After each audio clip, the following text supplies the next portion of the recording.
Funding for Texas Monthly Talks is provided in part by Public Strategies Incorporated, managing campaigns for corporations around the clock and around the world, and by J.P. Morgan Chase, the state's largest financial institution, serving large and small businesses, governments, schools, churches, and individual Texans just like you for more than 135 years.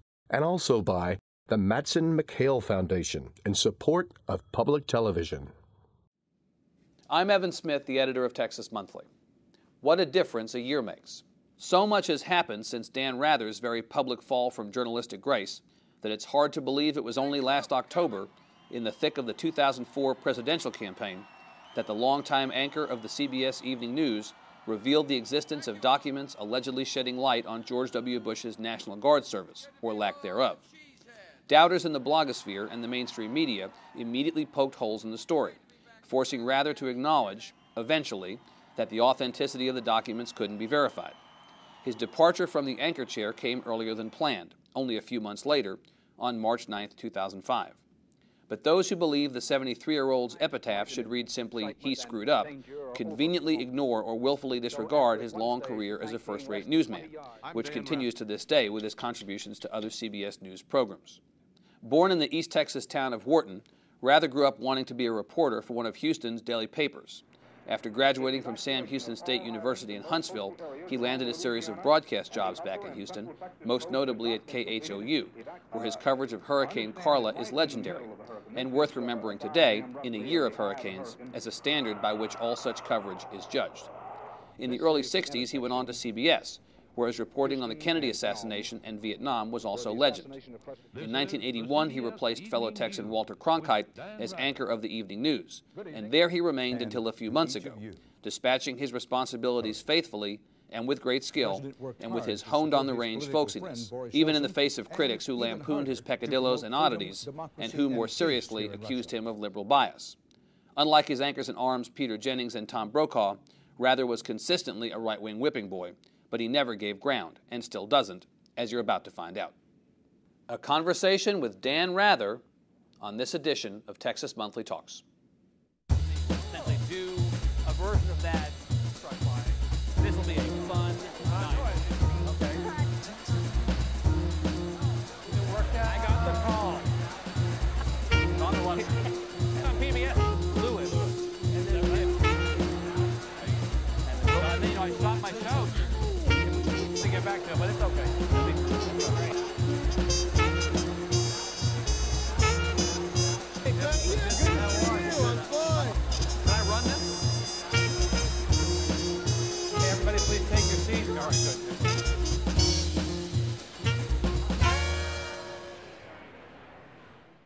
good. Dan Rather, welcome. Thank you very much, Evan. Welcome to Austin, which is your home at least part of the time. Glad to be back. Always good to be back home. Good to see you. I don't want to get all Dr. Phil on you, but let me ask first, how are you? I'm fine. Really? My health is good. Everybody in our family is healthy, and I'm deep into my grandchildren, right, of whom I have two, making a transition into 60 Minutes, which has its challenges, but I like a good challenge, and I'm fine. I'm a reporter who got lucky. Well, it's a good way to think of it.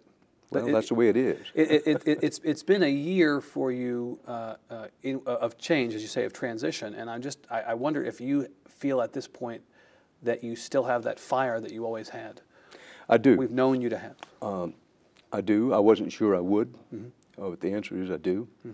That may not be a good thing under the circumstances. Why's that? But, well, sometimes when you're making a transition, restraint is a valuable asset.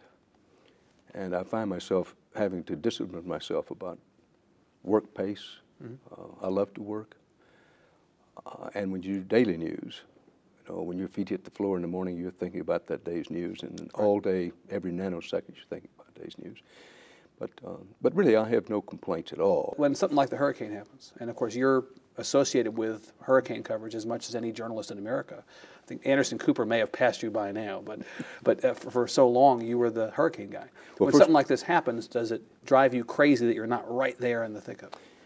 No, it doesn't drive me crazy. Let me pause and say I think Anderson Cooper and John Roberts and Brian Williams and a long list of other younger reporters, and let's face it, these days they're nearly all younger, did a terrific job with Katrina. I really think it's one of television's best moments. But in answer to your question, it doesn't drive me crazy.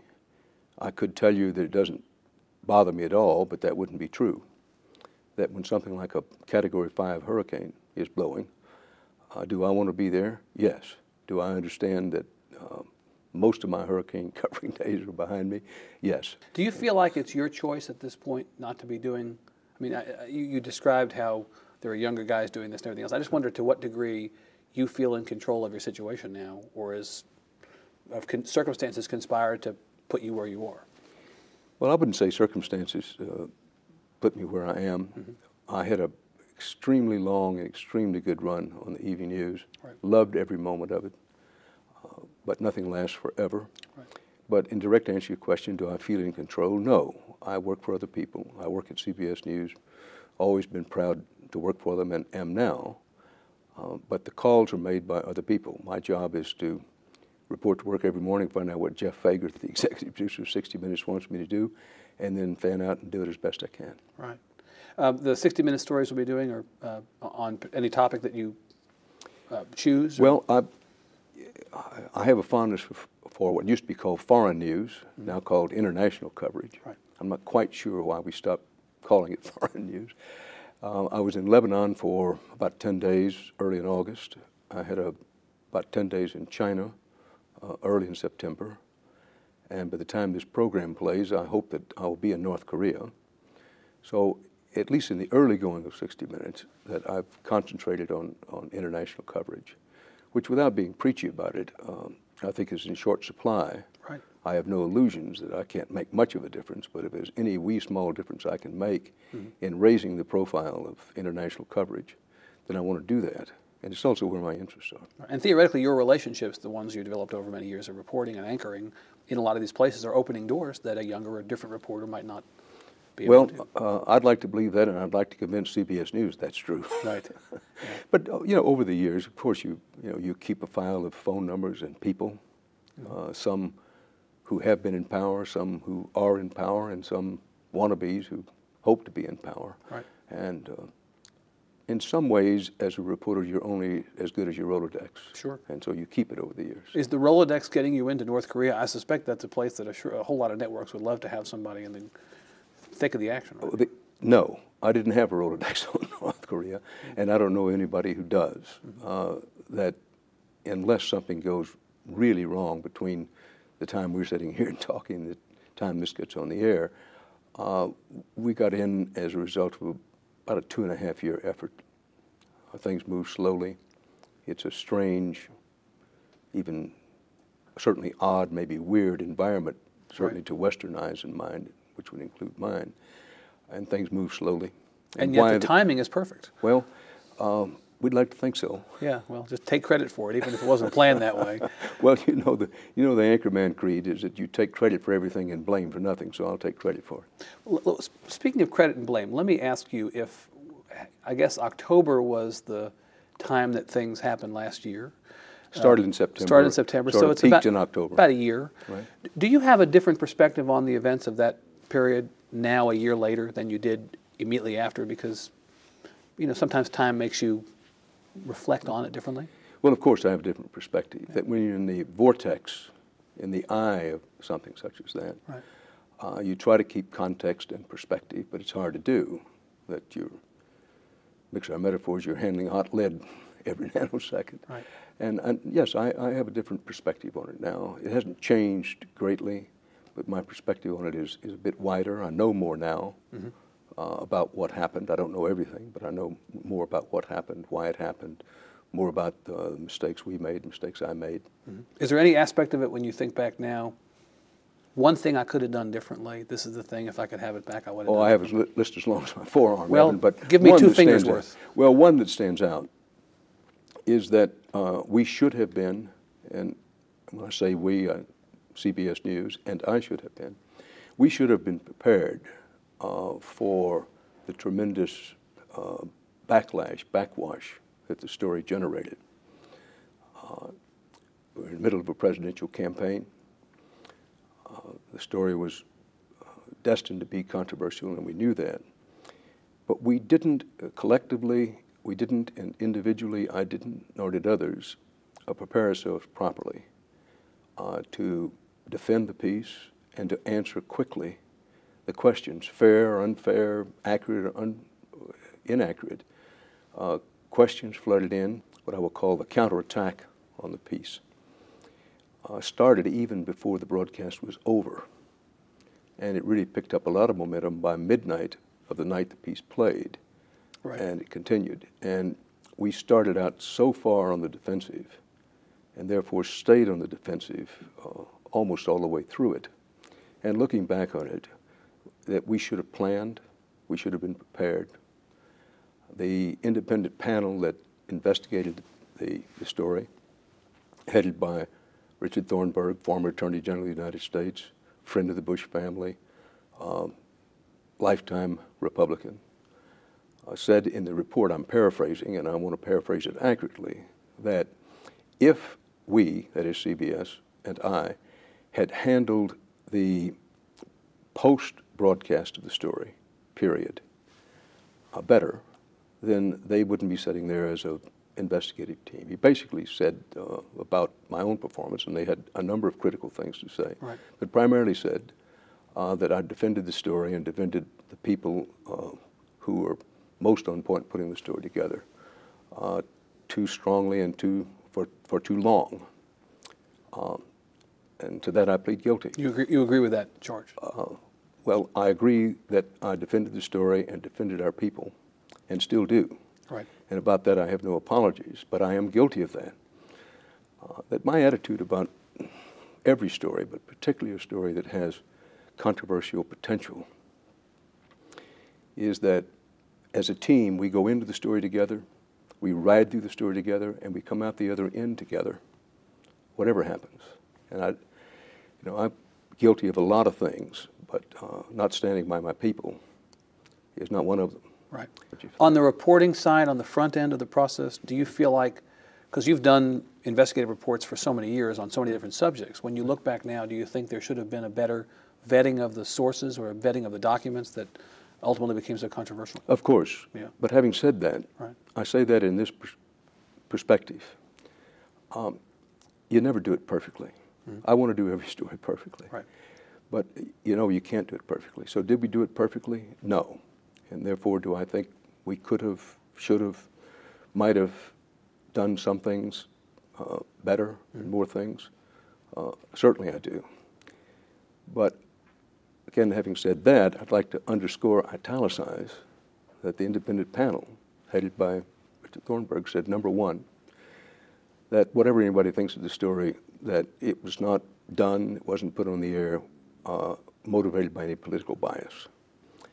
Number two, that one of the pillars that supported our story gave way underneath us, the documents that have been talked about so much. The second point that I want to underscore is that the panel, which had months, 3 to 4 months, and many millions of dollars, and carte blanche to look into it, Right. concluded they could not and did not demonstrate that the documents were, quote, false, forged, phony. I put it in quotes because in the wake of the story, those words were used to describe the documents. I always think that I can do better and that we could do better. But when you do investigative reporting, anybody who's ever done it knows that you never get it all. You want to. You want to be a vacuum sweeper. You want to get everything. Right. You want everything, nailed down absolutely, not just prove it beyond a reasonable doubt, but to flatly prove it. But rarely, if ever, does that really take place. That the documents we had, a number of lawyers, some of whom were Republicans, some of whom supporters of President Bush, said they didn't like the story, but that they could have and would have gone into court with the documents that we had. But Evan, it's gotten to be a long time ago. I've tried to put it behind me. I want to answer your questions directly. Yeah. But we moved past it. I did read the panel's report. I absorbed it, thought about it, carried it forward in my work. Right. And now Mary Mapes has a book coming out, I think, in November. She does. Right. You know anything about that? I only know a little about it. One of the things I've been criticized for, and I understand the argument that goes with the criticism. I don't agree with it, but I understand it, is that I shouldn't have stood by her and shouldn't continue to stand by her. But that's not in me. That's loyalty again, right? Well, it's loyalty, and it's also what I described before, that you set sail, and when the water gets rough, if you've got any character at all, you don't jump ship and leave everybody else aboard. Right.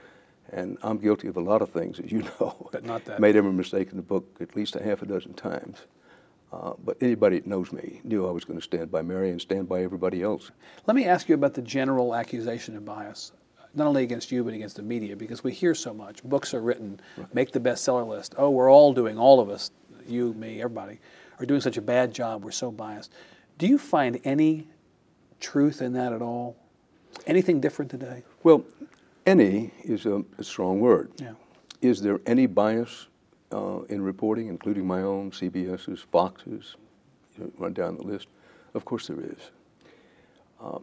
But I'm old school about this. And frankly, I think the public is. When we talk about the public, it's easy to overgeneralize, but I think the public is. That what I've tried to do in a lifetime of reporting is say, I want to be accurate, I want to be fair. Those are the twin pillars upon which integrity-filled reporting is based. And insofar as it's humanly possible, work as hard as I know how to eliminate my own personal biases about anything, left, right, center, up or down. I can't do it perfectly. I haven't done it perfectly. Nobody can do it perfectly. But the test of a reporter worthy the name is how hard he or she tries to do what I just described. And over a course of time, how often do they succeed?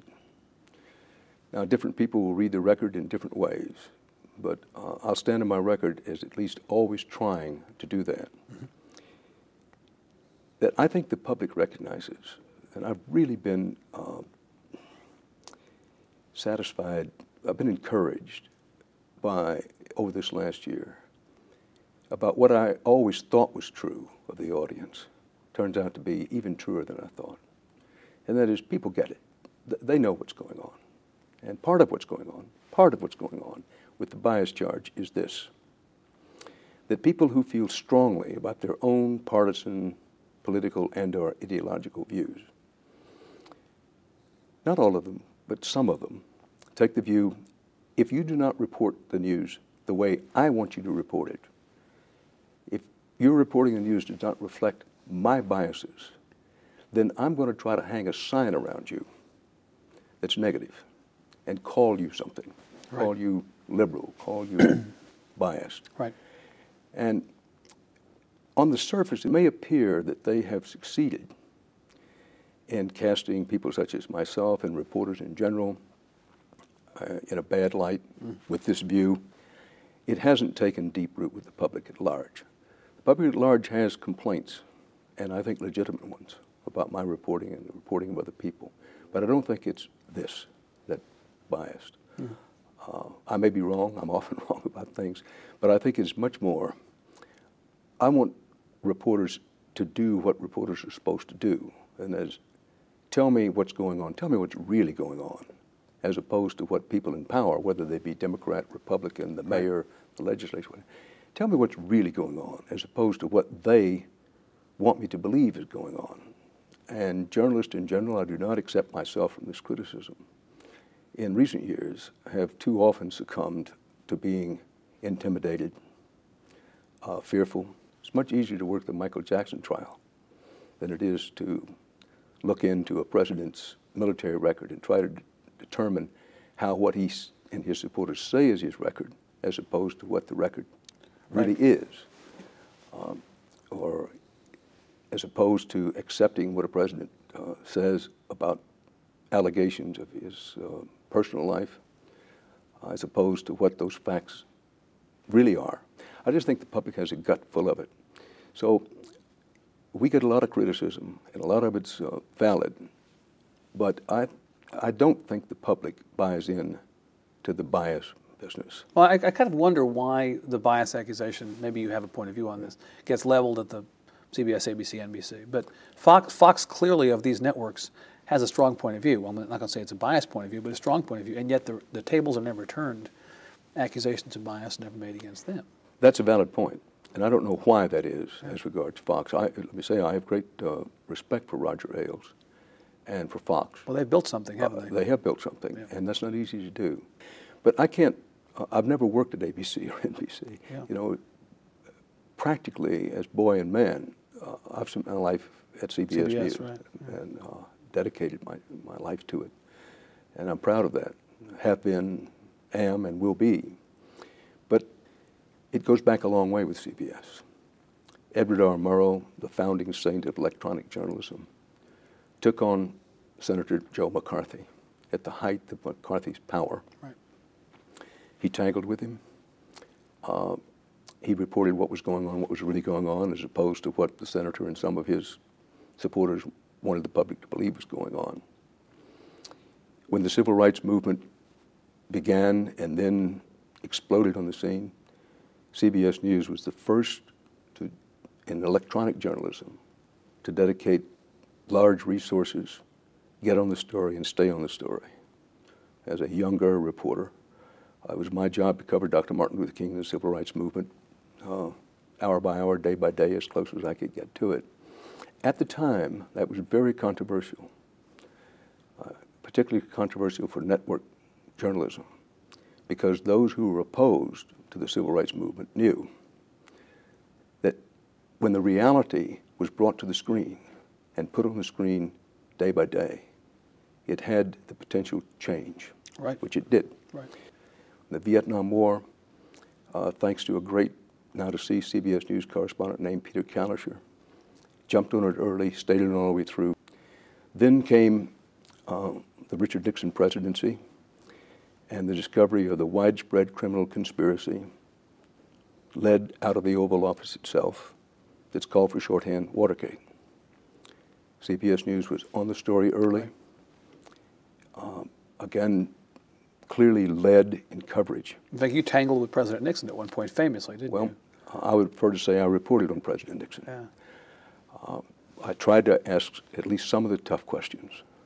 But he seemed, when I say tangled, he seemed to take particular issue with your questions. Well, he did, but it wasn't personal. Yeah. What he was taking issue with is when others in network television were saying, this story's overblown, there's nothing to that story. We were on it. Right, you didn't give We up. were on it like white on rice. We were Right. all over it because we suspected that there was much more to it than they were attempting to get the public to believe. Listen, CBS News has not been pure all the way through. Right. Other networks are better on other stories. But what I'm laying out for you is there is a history. Right, this is the predicate. This is the predicate of it. This accusation that we are, quote, liberal, if you Right. will. Now, what gets lost in that is during the Lyndon Johnson presidency, a Democratic president, that CBS also, by leading the coverage of the Vietnam War, that was one piece of leading the coverage, some of which was not positive about President Johnson.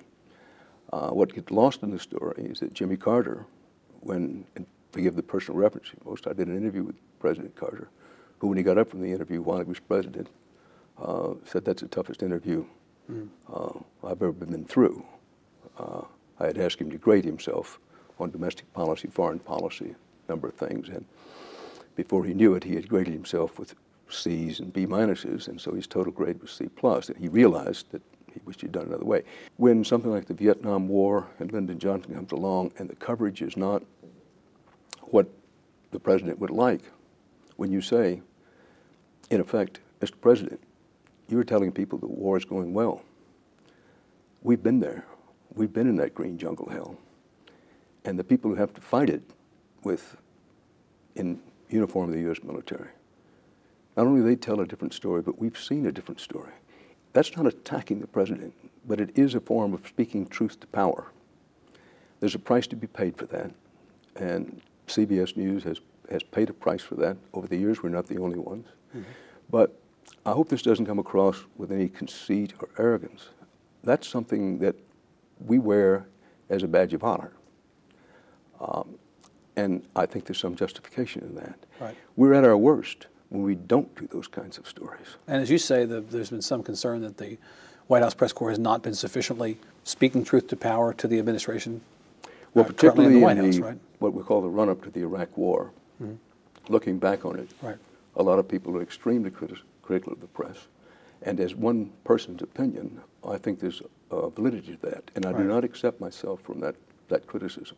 Well, you're always hardest on yourself. In your career, you've always been incredibly difficult on yourself, and it's sad to see you be anything other than good to yourself, because you've done a great job Well, all I these appreciate years. that, Evan. And all of us in journalism respect and appreciate the long career Thank you've had. We're out of time. I thank you for coming. Thank Always you glad very to have you back in Texas. What a pleasure Yeah. to be here. Thanks very Always much. good to see the green grass at home. All right, thank you very much.